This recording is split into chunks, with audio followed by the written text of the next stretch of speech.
আশা করছি তোমরা সকলে খুব ভালো আছো।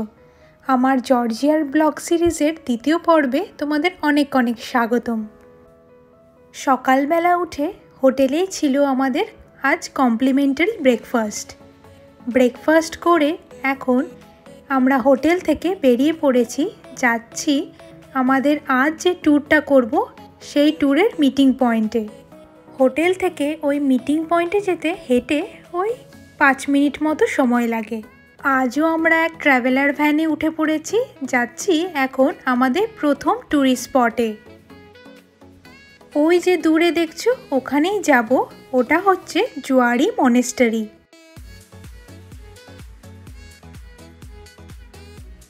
জোয়ারি মনেস্টারি জর্জিয়ার মাতসখেতা শহরের কাছে অবস্থিত একটি গুরুত্বপূর্ণ ধর্মীয় ও ঐতিহাসিক স্থান। এটি একটি ইউনেস্কো ওয়ার্ল্ড হেরিটেজ সাইট, যা একটি পাহাড়ের ওপর অবস্থিত এবং যেখানে আরাগোবি এবং কুরা নদীর মিলন ঘটে। সেই স্থানটির ওপর থেকে দেখা যায়। জোয়ারি শব্দটির অর্থ জর্জিয়ান ভাষায় ক্রস এবং কথিত আছে যে 6ষ্ঠ শতকে এই মনেস্টারিটি নির্মিত হয়েছিল সেই স্থানে যেখানে খ্রিস্ট ধর্মে জর্জিয়ার ধর্মান্তরিতকরণে গুরুত্বপূর্ণ ভূমিকা রাখা সেন্ট নিনো একটি বিশাল কাঠের ক্রস স্থাপন করেছিলেন 4র্থ শতাব্দীর শুরুতে। মনেস্টারিটি ককেসাস অঞ্চলে প্রাথমিক খ্রিস্টীয় স্থাপত্যের একটি অনন্য নিদর্শন এবং এটি এর সরল অথচ মহিমান্বিত নকশার জন্য পরিচিত।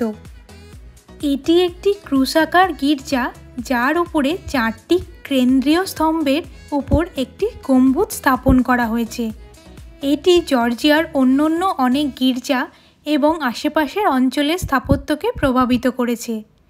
জোয়ারি মনেস্টারি কেবল জর্জিয়ার খ্রিস্টীয় ঐতিহ্যের প্রতীকই নয়, এটি আশেপাশে প্রাকৃতিক সৌন্দর্যের মনোমুগ্ধকর দৃশ্যও প্রদান করে। এর ধর্মীয় গুরুত্ব এবং সৌন্দর্যের জন্য এটি দর্শনার্থীদের কাছে বিশেষ আকর্ষণীয়, যা জর্জিয়ার সমৃদ্ধ ইতিহাস ও সংস্কৃতি আবিষ্কারের জন্য একটি অপরিহার্য স্থান।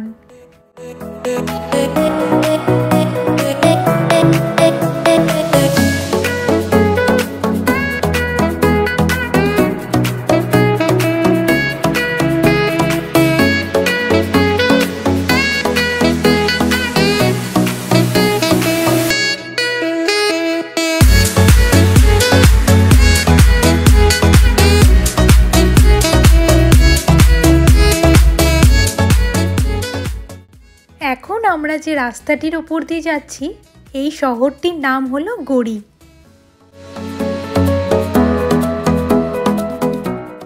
কিছু দূর যেতে আমরা চলে এলাম আমাদের দ্বিতীয় ট্যুরিস্ট স্পটে। এটা হলো মিউজিয়াম অফ স্টালিন। ভেতরে ঢোকার জন্য এখানে টিকিট বিক্রি হয়, যার মূল্য 15 জর্জিয়ান লারি। মিউজিয়াম অফ স্টালিন জর্জিয়ার গোরি শহরে অবস্থিত, যা সোভিয়েত নেতা জোসেফ স্টালিনের জীবনের ওপর নিবেদিত। স্টালিন 1878 সালে এই ছোট্ট জর্জিয়ান শহরে জন্মগ্রহণ করেন এবং এই মিউজিয়ামটি তার শৈশবের বাড়ি, একটি বড় প্রদর্শনী ভবন এবং তার জীবনের বিভিন্ন পর্যায়ের প্রদর্শনীগুলি তুলে ধরে। এই মিউজিয়ামটি জর্জিয়ার জটিল সম্পর্কের প্রতিফলন, যা তার সবচেয়ে বিখ্যাত কিন্তু বিতর্কিত ঐতিহাসিক ব্যক্তিত্বের সাথে যুক্ত। দর্শকরা 20তম শতাব্দীর অন্যতম প্রভাবশালী ও কুখ্যাত নেতার জীবনের একটি অনন্য দৃষ্টিভঙ্গি পান। প্রথমে আমরা ঢুকি মূল প্রদর্শনী ভবনে।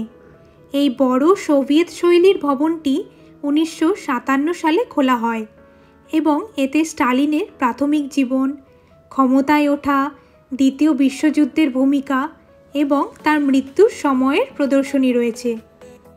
এখানে তার ব্যক্তিগত সামগ্রী যেমন অফিসের আসবাবপত্র, ইউনিফর্ম, ছবি এবং উপহারগুলি প্রদর্শিত হয়।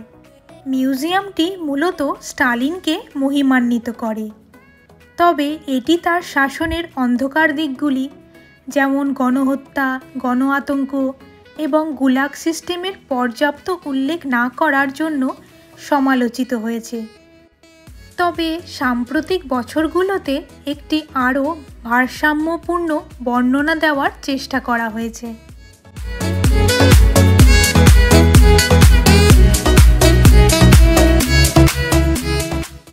এবার আমরা দেখতে যাব স্টালিনের শৈশবের বাড়ি, যার প্রধান আকর্ষণ হল সংরক্ষিত ছোট কাঠের বাড়ি যেখানে স্টালিন জন্মগ্রহণ করেছিলেন। এই সাধারণ বাড়িটি মূল মিউজিয়াম ভবনের সামনে অবস্থিত এবং এটি একটি মার্বেল প্যাভিলিয়ন দ্বারা রক্ষিত। মিউজিয়ামের বাইরে দর্শকরা স্টালিনের ব্যক্তিগত সাজোয়া ট্রেন বগিটি দেখতে পারেন, যা তিনি ভ্রমণের জন্য ব্যবহার করতেন, বিশেষ করে দ্বিতীয় বিশ্বযুদ্ধের সময় ইয়াল্টা ও পটসডামের সম্মেলনে। এটি একটি ভালোভাবে সংরক্ষিত এবং অন্যতম প্রধান আকর্ষণ।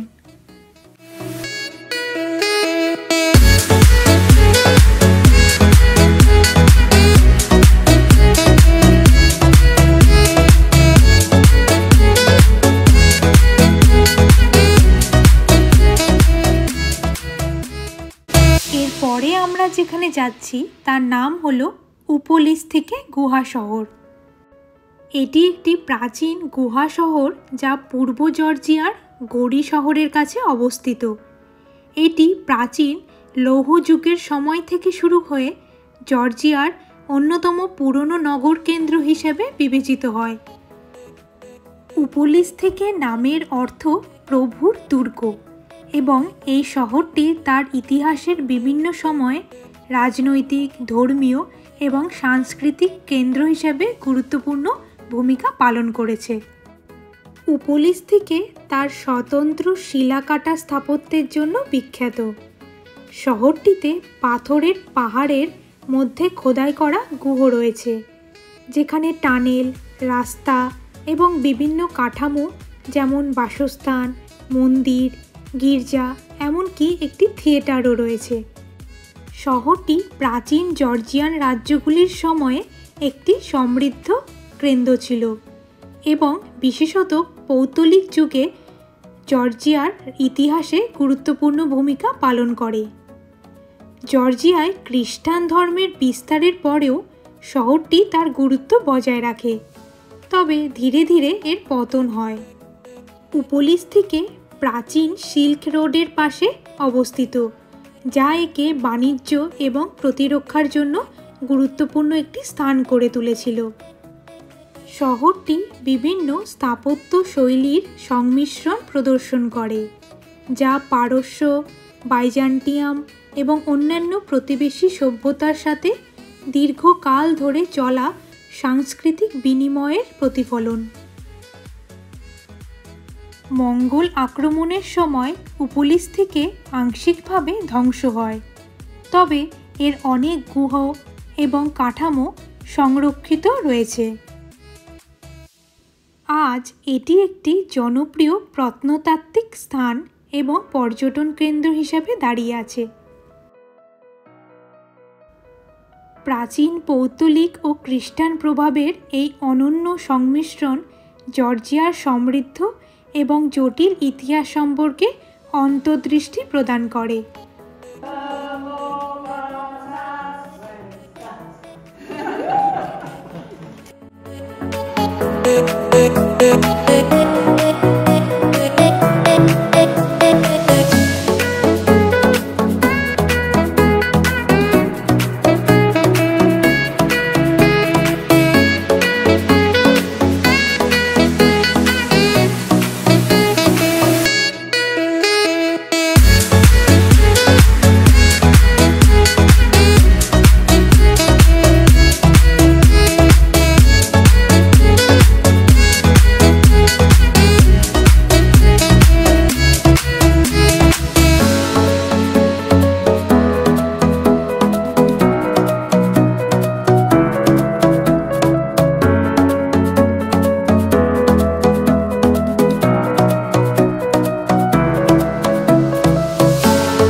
গুহর ভেতর প্রত্যেকটা ধাপ ফেলতে বেশ ভয়ই করছিল।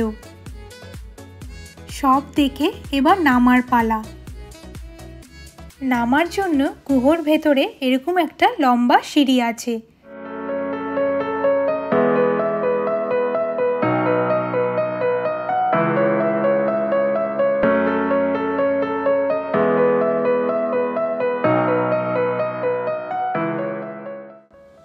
এরপর আমরা যাব আমাদের আজকের দিনের শেষ টুরিস্ট স্পটে। এটির নাম হলো সোয়েতিৎস্কোভেলি ক্যাথেড্রাল, যা জর্জিয়ার মাৎসখেতা শহরে অবস্থিত, দেশের সবচেয়ে গুরুত্বপূর্ণ এবং পূজনীয় ধর্মীয় স্থানগুলির একটি। এটি ইউনেস্কো বিশ্ব ঐতিহ্যবাহী স্থাপনা এবং জর্জিয়ার আধ্যাত্মিক কেন্দ্র হিসেবে বিবেচিত হয়। ক্যাথেড্রালটি 11শো শতাব্দীর এবং এর সৌন্দর্যমণ্ডিত জর্জিয়ান অর্থোডক্স স্থাপত্য শৈলীর জন্য প্রসিদ্ধ, যা এর ক্রুশাকৃতি, উঁচু কেন্দ্রীয় গম্বুজ এবং পাথরের কারুকার্যের মাধ্যমে প্রকাশিত হয়। একটি কিংবদন্তি অনুসারে এই ক্যাথেড্রালের ভেতরে খ্রিস্টের পোশাক সংরক্ষিত আছে, যা একজন স্থানীয় ইহুদি এলিয়াস জর্জিয়ায় নিয়ে আসেন, যিনি খ্রিস্টের ক্রুসিফিকেশন প্রত্যক্ষ করেছিলেন। খ্রিস্টের পোশাকের কিংবদন্তি ছাড়াও এই ক্যাথেড্রালে একটি পবিত্র ধ্বংসাবশেষ সংরক্ষিত আছে। সেটি হলো সেন্ট সিডোনিয়ার একটি হাড়ের টুকরো। জর্জিয়ার খ্রিস্টীয় ঐতিহ্য অনুযায়ী সেন্ট সিডোনিয়া ছিলেন সেই মহিলা যিনি মৃত্যুকালে খ্রিস্টের পোশাক নিজের হাতে ধরে রেখেছিলেন এবং তাকে এই মৎসখেতায় সেই পোশাক সহ সমাহিত করা হয়। পোশাকটি এতটাই সিডোনিয়ার দেহের সাথে মিশে গেছিল যে এটি আলাদা করা সম্ভব হয়নি। পরবর্তীতে তার সমাধির ওপর একটি গির্জা নির্মাণের সময় একটা পবিত্র দেবদারু গাছ গজিয়ে ওঠে। এই গাছটি পরে কেটে গির্জার জন্য 7টি স্তম্ভ তৈরি করা হয়। কেন্দ্রীয় স্তম্ভটি নাকি বাতাসে ভেসেছিল যতক্ষণ না ঈশ্বরীয় হস্তক্ষেপে সেটি নিচে নেমে আসে, এবং এটি একটি জীবন্ত স্তম্ভ বা সোয়েতিৎস্কোভেলি নামে পরিচিত হয়। বিশ্বাস করা হয় যে এই স্তম্ভের মধ্যে সেন্ট সিডোনিয়ার দেহাবশেষ, খ্রিস্টের পবিত্র পোশাক এবং তার হাড়ের একটি অংশ সংরক্ষিত আছে। ক্যাথেড্রালটি দেখে আমাদের আজকের ট্যুর এখানে শেষ হলো। এখন আমরা চলে এসেছি আবার তিবিলিসি শহরে। চলো আজকের ব্লগটা এটুকুনি রাখছি। কেমন লাগছে তোমাদের এই জর্জিয়ার ট্যুরগুলি আমাকে অবশ্যই কমেন্ট করে জানিও।